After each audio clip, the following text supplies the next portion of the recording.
Key Stage 4 Options. So it's for pupils in year 9 going into year 10.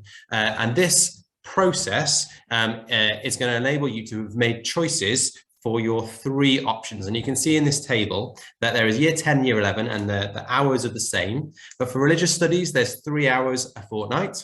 For English and maths, there's 7 hours a fortnight. In science, there'll be 9 hours a fortnight unless you do triple science, in which case then you will have an extra hour once each week to make sure you can cover the extra content. And that happens period 6. Year 10, we've generally been doing it on a Tuesday, and in year 11, we do it on a Thursday. That's been working really well, and we're really hopeful that our 60 or 70 odd pupils that are going through that course right now, both in year 10 and 11, are going to get excellent grades in the summer, and that's been a real strength. In PE, we're actually increasing the number of hours compared to your older brothers or sisters. So you guys are actually going to have 4 hours, as is the government's recommendation. So 4 hours a fortnight, 2 hours a week. In PSHE, it's 2, just as you have now. And then there'll be 6 hours for each of your option subjects. And we'll explain those a little bit more. So that's 6 hours, 3 hours a week for each of those option subjects. Okay. So what are your options? Well, the first thing is you need to know is that you have to take 3 options. So 1 must be from the EBAC category, and 2 of them are from any other. And that could be an EBAC or it could be from the open category. And I'll show you what those are later on. So there are a variety of subject to choose, and at Rawlins we are very lucky that we have a huge array, many more than what many schools have, because we're so big. So because we're so big, we have lots and lots of courses on offer, some of them that really aren't offered anywhere else anymore, like dance, for example. So it really is a benefit to have come to Rawlins and for the number of pupils we have, which is great. So we have GCSEs, which are mainly assessed through terminal exams. That's kind of the summer exams. So they start around May, and all of your, in those cases, all of your grades generally come from that process. And then there are things like BTECs or WEGECs, and they're assessed throughout the course. And so that might be more like a coursework route, where you might have some online exams as you go through. And different courses will suit different people, and different subjects will suit different people. So it's really about trying to make sure that those things fit with you and the way that you learn and the way that you can be successful. Okay, so one of the things that we need to share with everybody is that languages is one of the largest targets that the government has. So the government has an ambition that 75% of year 10 pupils in state-funded mainstream schools will be taking an EBAC, and that includes taking languages. Now they're expecting that to be 75% going through to next year. So this year's year 10 going into year 11, and for you guys, year 9 going into year 10, they're wanting it to be 90%.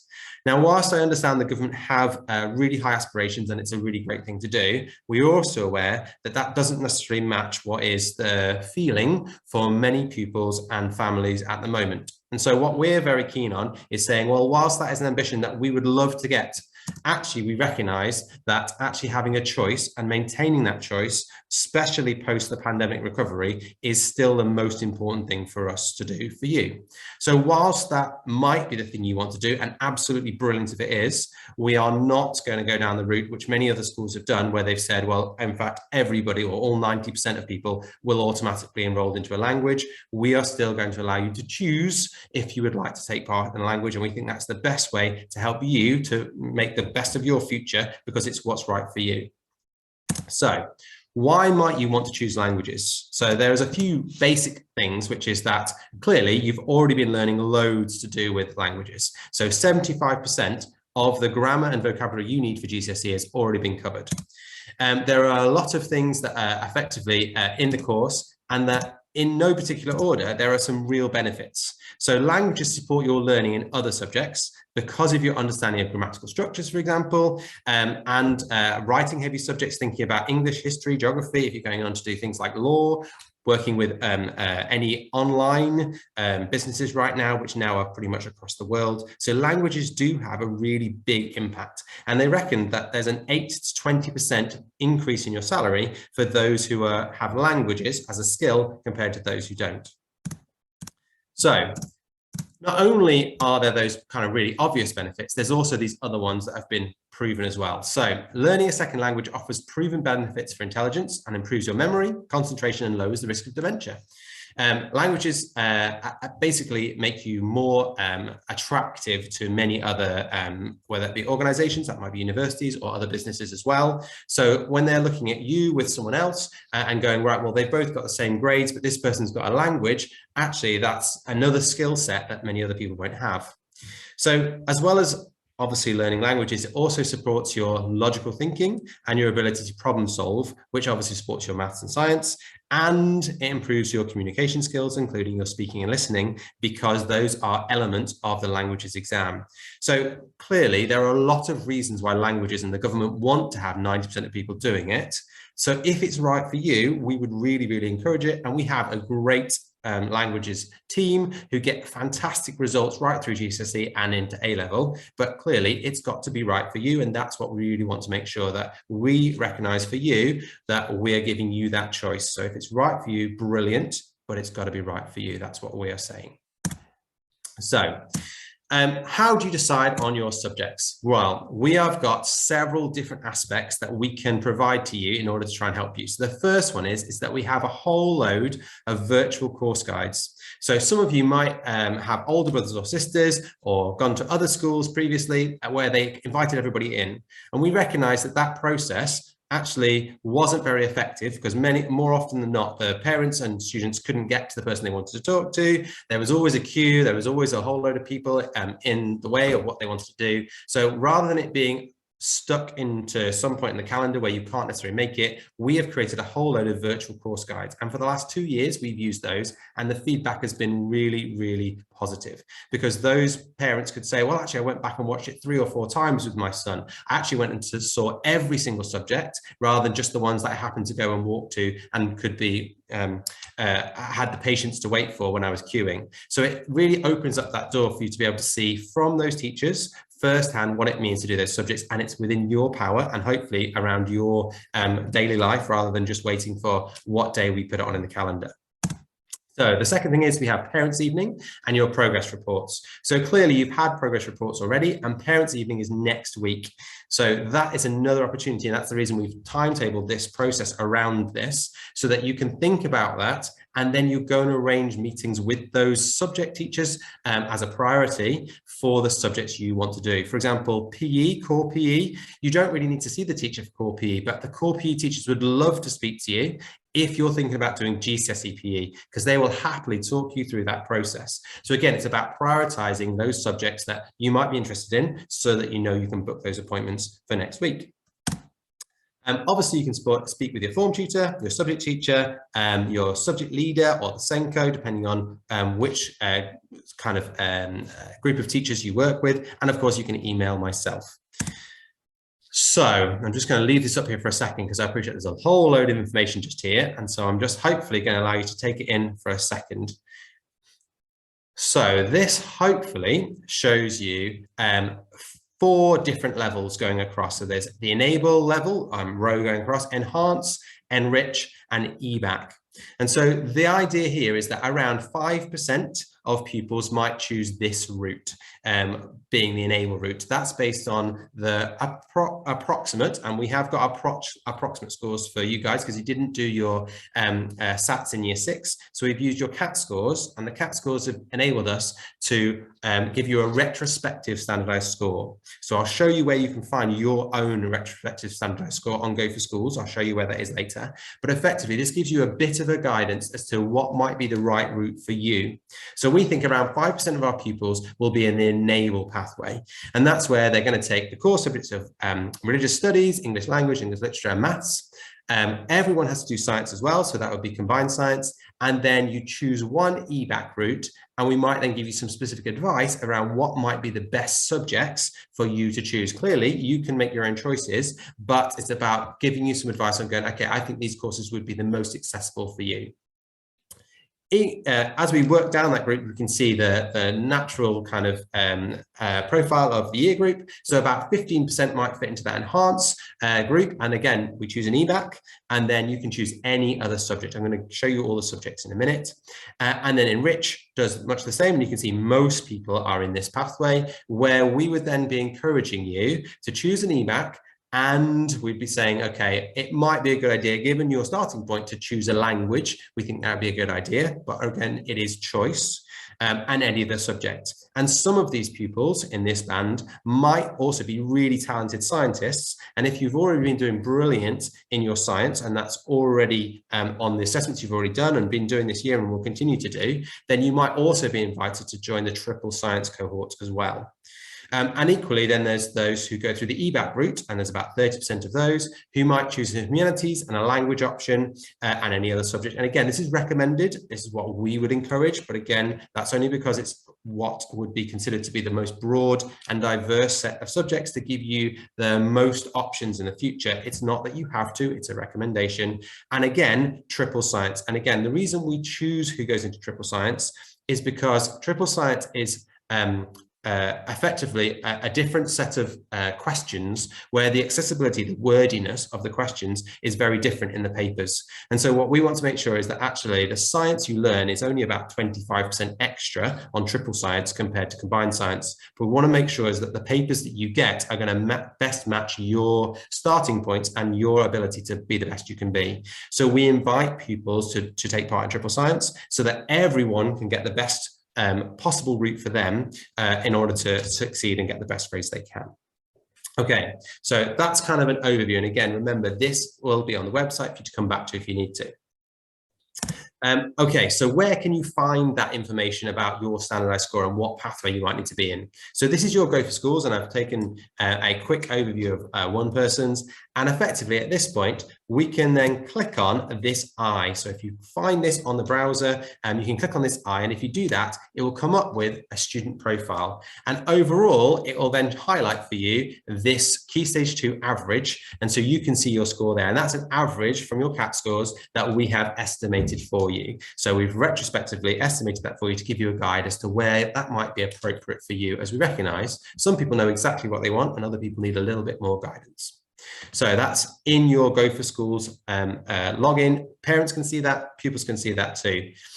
So we talked earlier on about what subjects you might want to choose from. And so these are the subjects that we have on offer here at Rawlins. Now, we offer these every single time, and we try and then match the best we can to what it is you've chosen. But as you can imagine, with 240 pupils, not every single body will get every single thing, but roughly speaking, 90 to 95% of pupils get what they want when we're doing this process. And we match it, we move them around to try and put all of them together to try and best match the choices that you want. So what we're going to do is allow you to choose from all of these, but remembering that the first thing is to find an EBAC. Everyone has to choose one of these EBACs. So you must choose from French, Spanish, computer science, geography, or history. So that's one you must choose from. And when you do the online form, it's very clear that you'll have only that to choose from for your first one. And then 2 from the open subjects. And the way they've arranged them is to move them from GCSE on the left-hand side through to BTEC on the right-hand side. Remembering that we said that GCSE was more of an academic and end of year exam process. And the BTEC is more of that continual assessment process, whereby you'll be doing coursework and online exams as you work through. So again, that's just set out that way to show you that there is a difference, there's a grade between the two, and you can choose what's right for you, but it hopefully gives you a little bit more of a guidance. Now, there are a couple of subjects that are in there, just as we said when you do your 8 options, that if you're going to choose these, we would have encouraged you to choose them at year 9. For example, GCSE dance, GCSE music, or computer science. Now, you're all doing computer science now, so actually that should be fine. But for GCSE dance and GCSE music, if you don't yet have a good skill in those areas, then it might be that might not be a good choice for you, because you do have to be able to play as part of or perform as part of those assessments. So that's just an important thing to note for those two. Okay, so what are my top 5 tips for when you're choosing? So the first thing is to look through the options handbook, and I'll show you where that is, and read the questions on the online form in full. It should be quite easy, but it's making sure you've read them all. And this will support you to make sure you choose the right number and the right type of options. Okay, the second thing is to read and watch all the subject videos. This will mean you gather as much information as you can, and you don't end up going, oh, I wish I'd have looked at that one, and then not realizing that that actually might be the best subject for you, and then you've chosen before you've actually realized. So understand how the course is assessed, as we've talked about, whether it's a GCSE, whether it happens to be a BTEC. There might be some that have coursework. And then right now, for example, a lot of the pupils who are doing their arts have a lot of work still to do to finish off their coursework as they're going through. And so again, does that work for you? Is that something that you really enjoy? And is that something you'll have to put some time into? Year 11s right now are doing quite a lot of intervention to come back and finish as much of their projects as they can before the deadlines close. So again, does that work for you? Talk to your parents and your older siblings and teachers, but remember, you are you. You've got to make these choices for you. And yes, they will have good guidance for you, but it's what you enjoy and what you want to be in the future, not what they are or what they liked. It's got to be what you want. And remember, the other thing is that many people don't know what they want to do even now. Even I, at this age, could say, oh, do you know what? I quite fancy going and doing some other things. But it's about knowing that if you're not quite sure yet, keep your options open, choose something broad. Don't just go all down one type of specific subject. Try and keep that broad balanced curriculum, that broad selection of skills that you're going to look at, because that keeps you more open, more options for your careers in the future. Okay, so what have I got? Some reasons for choosing a subject. So I need it for what I want to do in the future. Great reason. I'm really interested in it. Another good reason. Remember, GCSEs are hard. You've got to be able to put that time and effort in. So they don't just give you the grades for nothing. So make sure you choose ones you actually like and are interested in. I enjoy the lessons and I enjoy learning about it. Again, same message. I get some of my best grades in it. Again, another good reason, because it probably shows that that success is good for you and maybe even natural to you. So it might be a naturally good choice for you. And I might be good at some of the practical elements. Again, another thing that I'm naturally good at. So great, choose those ones that feel good and that you do well in. Okay, reasons for not choosing the subject. Okay, so my friend is choosing it. I regularly heard, unfortunately, a few pupils when I come to this process at the end of the year and they go, oh, can I change? I was only choosing it because my friend chose it. And actually, that's never a good reason, because clearly you aren't going to get what you need if you do that. I like my teacher this year. It's another phrase that I've heard before, but actually you're not guaranteed to have the same teacher this year and next year. So don't choose it just because you like your teacher. Someone else wants me to do it. My granddad always wanted me to do this. My auntie said this would be brilliant, but actually when it came to it, I didn't really enjoy it. So make sure it's what you want to do. I can't be bothered doing the research. I'll just choose anything. Clearly not a good reason to choose. And I want to please my mum and dad because they did the subject. And that is obviously a lovely reason to choose that. But ultimately it's about your future and it's about what you want. So make sure that that's the subject that you want to do. And everyone will be proud of you when you do really well in it. Okay, so what else do you need to know that I need to share with you before I come to the question and answer bit? So first of all, there's an online form, just like we did last year, and that form is open today. So I opened it up earlier on, just before I sent you all an email to remind you, and that's on the website. I'll show you where, but effectively clicking on the link, and you can then fill in the form. As it says, it's got drop-down boxes, so you can't go wrong, but effectively, you just need to make sure that's done by 9 o'clock on Friday, the 17th of February. So that's the Friday just before half term. So we're giving you 2 weeks from tomorrow to go through that process and make those choices. Okay, so as we said, make sure you choose the subjects you want, so 1 EBAC and 2 options, and we'll also ask you to choose a reserve. As I said earlier on, about 95% of people get what they want first time, but there's always a few people who we can't quite make it work for just because of the nature of the way the combinations work. So we do ask you to choose a reserve EBAC and a reserve other, just so we've got that when we're trying to plan the timetable around what it is that you've got. But we'll let you know what it is that you've got before the summer, so you know what you're going to have when we give out your timetable in September or in August when you come back. We'll already have let you know what it is that you've got before the summer holidays. Okay, so before you submit your form, you should consider, has your child selected a program of study that's suitable for them? Why has your child chosen history when he or she is putting more effort into their geography, for example, and has higher grades? Your child has selected subjects that are very similar. Is that the right thing for them? It might be, but equally it might not. For example, choosing IT BTech and computer science, they are very, very similar courses. That would not be a sensible thing to do both of those. In the same way as we don't allow you to do art, art graphics and fine art, or art textiles, they're all very similar. In fact, they're considered to be the same course, although they're clearly different disciplines within that same course. Has your child kept his or her future options open? And I guess that's important when you're having those discussions with them. Okay, so what happens after we've completed the forms? Well, ensure the correct process has been followed. We input the data to see if we can draft a timetable, and we confirm your final options before the summer holidays. We'll discuss courses with pupils when needed, and if concerned, we will speak directly to parents. So we'll try and work through any of those problems or any things that we think, oh, this doesn't quite work, or isn't quite right for that pupil. I think they don't quite understand it, and we'll come back to you if we need to.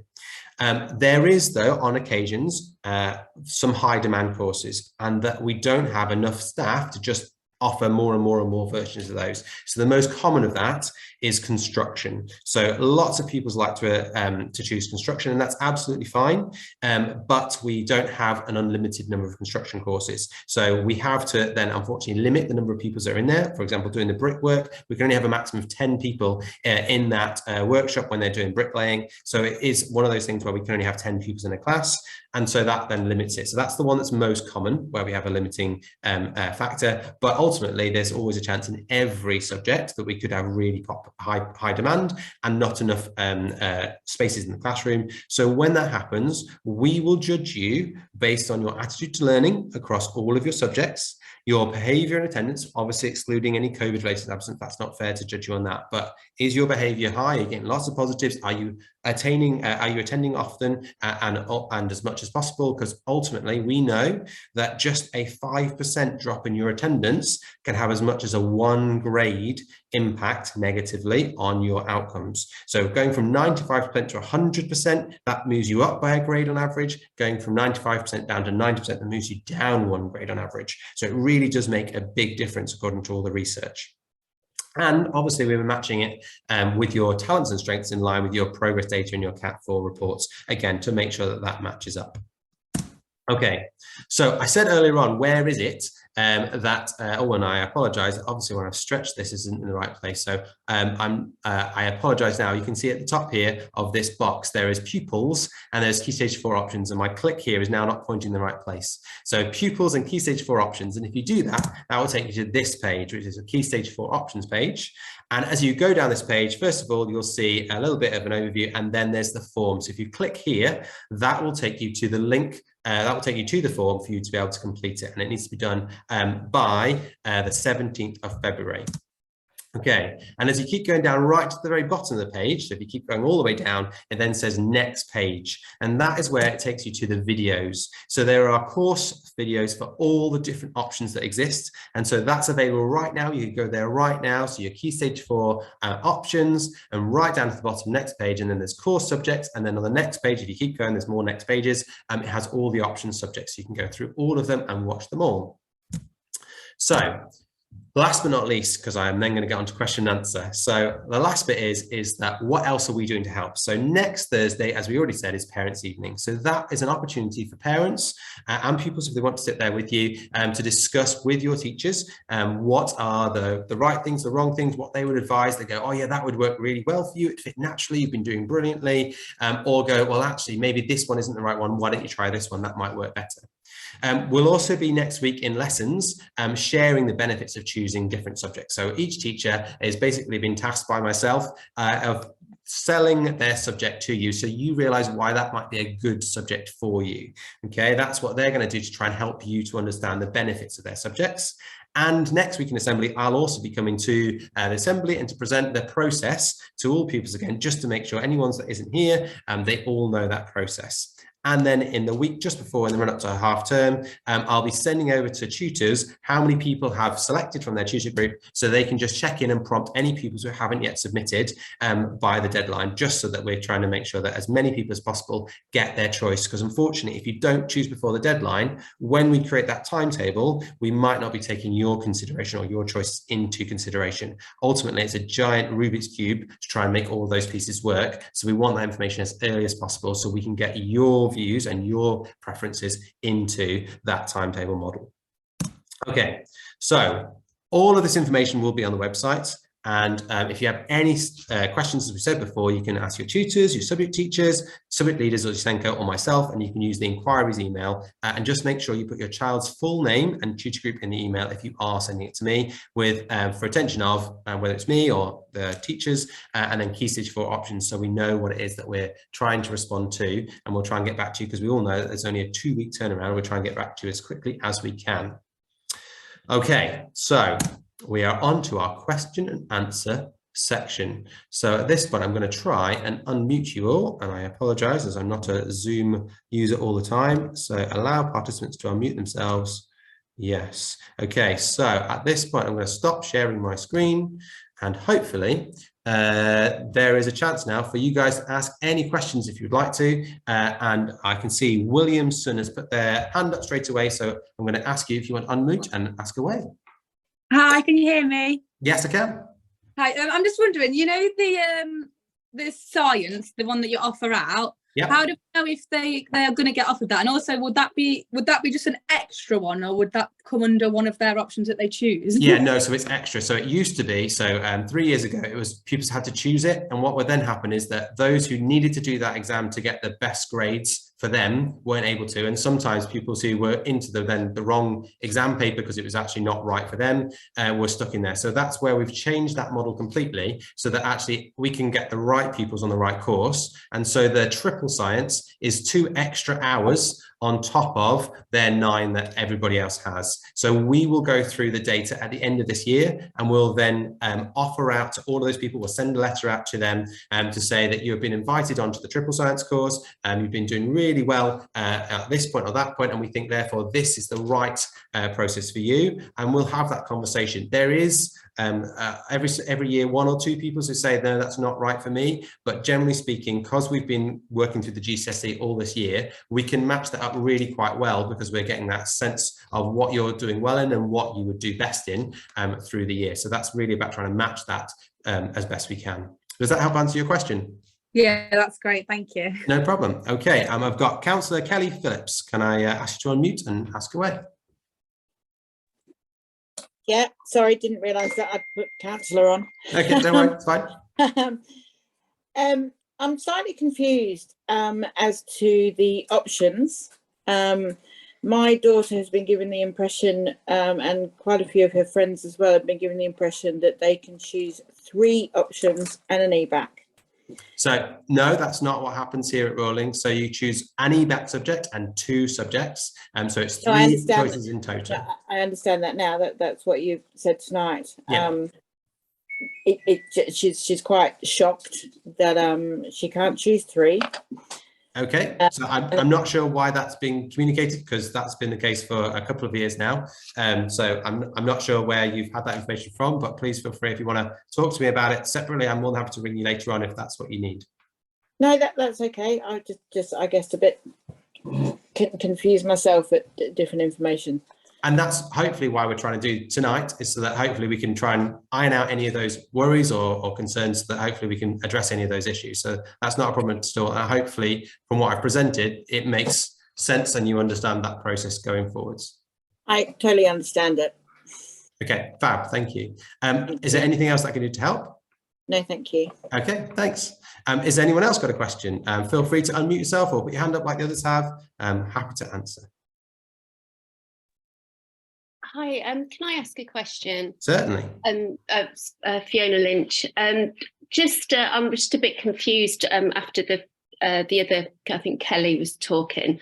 If somebody wants to do geography and a language, that would be in the first. Can they do both? They can, yeah, absolutely. So you can definitely, you can choose more. You could choose all 3 EBACs if you wanted to.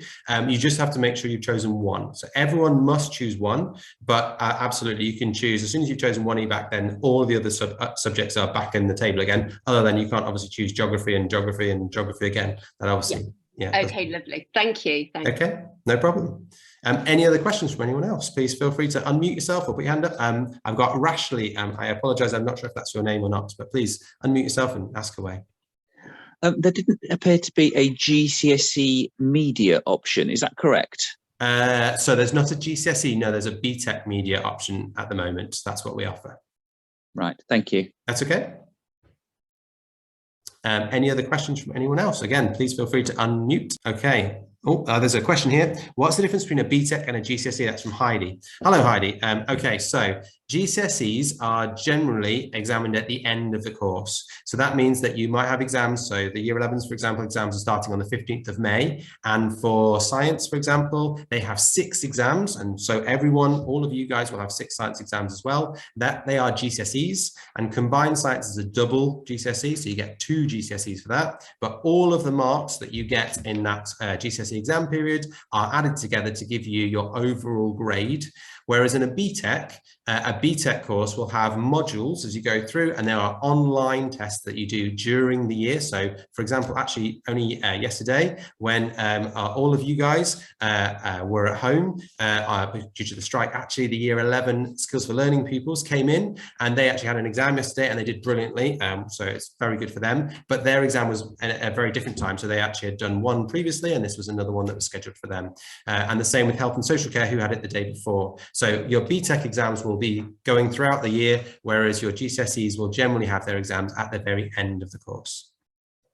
Can you do both BTEC and GCSE options? Yes, you absolutely can. You just must choose one EBAC, and then whether you choose to do BTECs or GCSEs is up to you. It's more about choosing the course that you want, rather than worrying about whether it's a GCSE or BTEC. But obviously, one of the things that might guide you is whether or not that feels right for you to have all of that with an exam at the end, whether you like doing coursework and getting that done as you go along, thinking that would be better for you. Okay, I've got Jimmy Endicott who's put his hand up. So Jimmy, please feel free. It's a question about GCSE art. So does GCSE art include fine art, graphics and textiles, or are they sort of options within that option? Yeah, so effectively they are specialisms that's as delineated by the exam boards. So we offer all 3 of those, but you'd end up with just one of them. So you might do fine art as your specialism, or you'd do textiles as your specialism, or graphic art as your specialism. The reality is that the government consider that they're all the same in terms of the skills you learn. So you're only allowed to do one of them, although in reality, they obviously are all finely different depending on that skill set.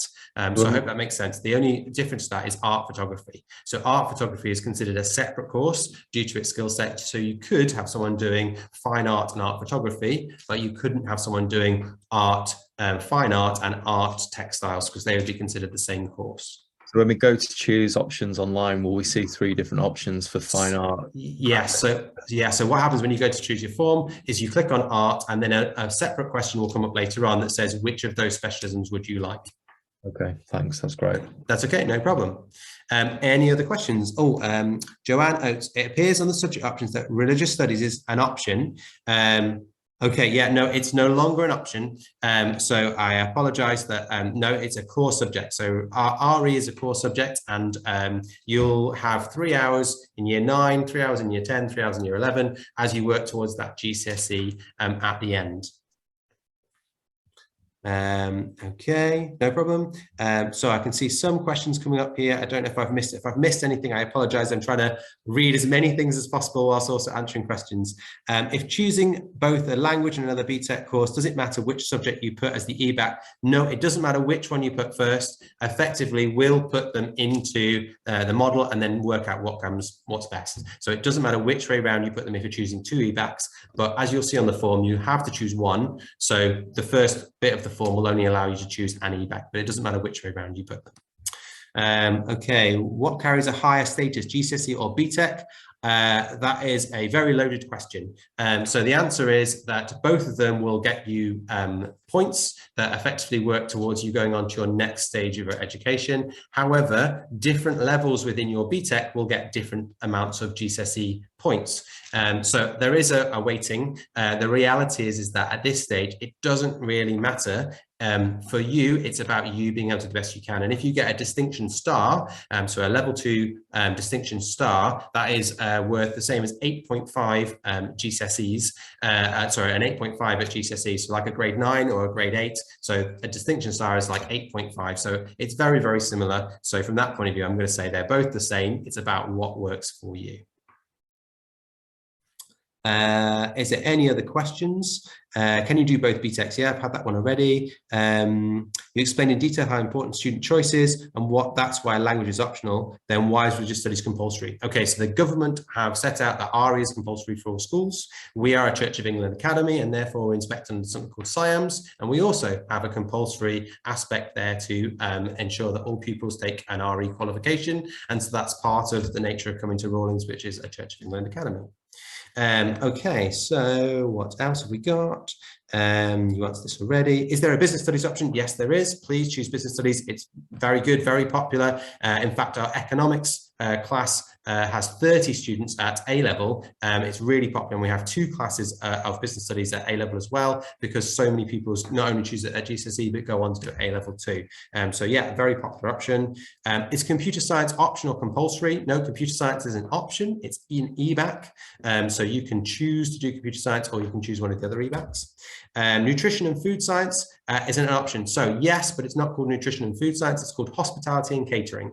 So hospitality and catering, the BTEC, that's where you'd be doing your food and catering skills. If you choose a subject and change your mind, are you able to change it after the deadline? So the answer to this is yes. However, remember, we're going to have to put together the timetable based on everything you choose. And so if you change at a later date, I cannot guarantee you a place on the course that you want. What I have to do is make it based on your first choices. And it might be that those courses are then completely full. And so you might not get that choice if you don't make it right. So I'm not going to stop you changing if there's a space. Absolutely, if it's not the right course for you and you absolutely need to change, then of course we support that in the first couple of weeks of year 10. We can't go much further than that because obviously you'd have missed so much of your course if you're changing to a new one. So we do, for the first couple of weeks, though, allow pupils to change if they need to, but I need to restate and reiterate that I cannot guarantee you a place on a course if you are changing later on, because it might already be full. Whereas if you are choosing now, I can try and as much as possible make sure I put on as many classes as I can to make it work for your options. Okay, is there anything else? Is Core PE a GCSE? So Core PE, everyone has to do. Again, it's another statutory requirement. So everyone does Core PE. It does not count as a GCSE. It's just for your physical well-being. So you do not need to worry about Core PE, but you can also choose GCSE PE, which would then add to the amount of PE you're doing. There are some physical aspects within that where you've got a skill and you're going to perform. And there are some bits which are theory, which are looking at the aspects of the body, lungs, muscles, levers, that idea about how do I become the best sportsman I can be. So if you're choosing a subject and you change your mind, are you able to change? Yes, we've talked about that one. Is further maths still an option for GCSEs? So we do offer some further maths options, but we wait until the middle of year 10, normally speaking, to see if that's the right thing for our cohort and who might be invited. Again, it comes down to there being enough pupils to be able to offer it and it to be a sensible thing to do. But so far we have offered it each year, and I imagine that will be the case again, but I can't promise at this stage, and it's not an option you choose at this point. It's something that's offered later, a bit like triple science. Hospitality and catering, is that like food studies? No, that's correct. Religious studies and PSHE, GCSE. So religious studies is a GCSE for the majority of pupils, certainly for all of those that are in the top 3 pathways, it's a GCSE. What we might do is an accredited course for those in the very first pathway in our row, because we know that that again is a slightly more accessible route for them. But again, we plan that around with those people to try and make sure everyone can be as successful as possible. Thank you, that's a great question. Right, any more questions that are down here? I think I might have got to the end of my questions. So at this point, does anyone else like to unmute? I appreciate I've been talking lots. Are all GCSE subjects in sets? So Heidi, that's another great question. So the answer is some GCSE subjects are in sets and some of them are not. So if you're doing an option subject where there might only be one class, then clearly they can't be a set. There's only one class. In other cases, there might be more. For example, in geography, there has been 5 classes this year because it's very, very popular. 150 odd people chose geography for this year's year 10. And so then there's actually 2 classes on each time, and they can then move those pupils around to try and make sure that they can best support those. But with your options, generally speaking, there isn't a chance to do sets, but with your core subjects like English, maths and science, then that's where you'll generally have sets because we can then match the support needs to the starting points of the pupils that are in those classes. One more, are all BTEC exams in year 11 or are they also in year 10? Yeah, no, BTEC exams are throughout the course, so you can have some in year 10 and some in year 11, so they will be throughout. Okay, no problem. Hopefully I've not missed any other questions. So at this point, I'm now going to say you have got 1 minute. Is there any more questions in our final minute? Because I'm aware that no one wants to miss anything, but equally everyone's hanging on to make sure they've got everything they need. So is there a skill level required for GCSE PE? So the answer is that the GCSE team are the best people to speak to, sorry, the PE team are the best people to speak to for that. What you do have is around 30% of your GCSE is from your sports and you're assessed for those sports. So they would generally say is if you are an excellent, for example, I'm a canoeist, then that might be a sport that would count towards, but that's only one of the sports. You do need other sports too. You might be a fantastic swimmer or a fantastic footballer. Clearly those will contribute towards your grade, and that's a brilliant thing to do. But it's best to speak to them. They are the experts. I am a science teacher, and I'm fairly certain I'll only end up getting myself in hot water if I say the wrong thing. So please do book in to speak to your PE teacher, and they can give you that best advice on parents' evening. But remember, it's only if you're thinking about GCSE PE that you should be booking in to see your PE teacher. Otherwise, there's not enough time. If everybody who had just wanted to call PE was to speak to them, then unfortunately people would miss out. I've got Holly's iPad as a hand up. So Holly, what question would you like to ask? Hi, sorry, I just wanted to ask about the BTEC construction. Is there that Jacob can speak to about that, or Absolutely. So he could speak to any of his design teachers straight away. Also that in school, speaking to Miss Taylor or speaking to Mr. Carr are good people to speak to. But if you speak to your DT teachers, who obviously you can book in to speak to at parents' evening, they can give you some advice about those bits. And obviously if you watch the video as well, Mr. Carr's video is pretty good and explains quite a lot about what's involved in that construction course. Oh, that's brilliant. Thank you for that. No problem. Any other questions? Okay, right. So at this point, then I'm going to draw our meeting to an end. Thank you all for joining me. As I said, I'm going to upload this video back to the website for hopefully Monday or Tuesday. It'll be there when the IT team have processed it and put it up there.